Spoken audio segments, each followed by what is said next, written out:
Kaya magbibilang tayo ng pera. Yung aking mga naiipon na barya. Ayan o. Para mayroon tayong pamigay sa bagong taon. Itilangin natin. Ayan o. Ayan o.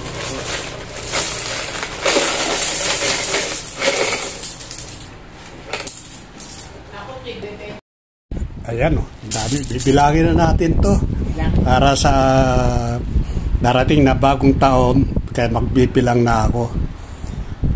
Yan ang naipon ko kapag mayroon natirang barya, kailangan iipunin para meron tayong pamaskot bagong taon. Ayan, magbibilang na tayo.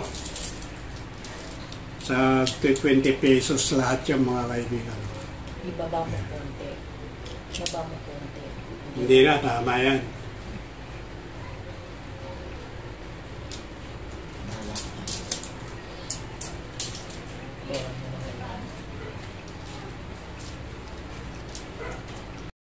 Ayan na.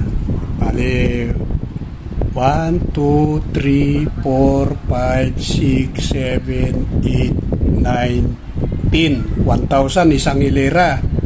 Di 1, 2, 3, 4. 4,000. 4,000. Bali 5,000 lahat. Yan ang ipapamigay natin sa bagong taon. Para maging masaya at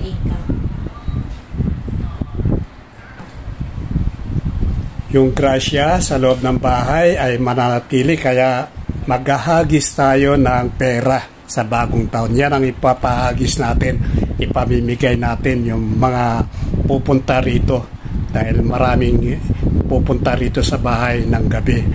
Sa gabi natin gagawin yung paagaw ng pera. Puro barya, hindi papel. Kapag papel lumilipad, kaya tama lang yan. Medyo mahirap pulutin kapag nalaglag sa simento yung pera. Kaya magpapaagaw tayo sa New Year. Kaya Merry Christmas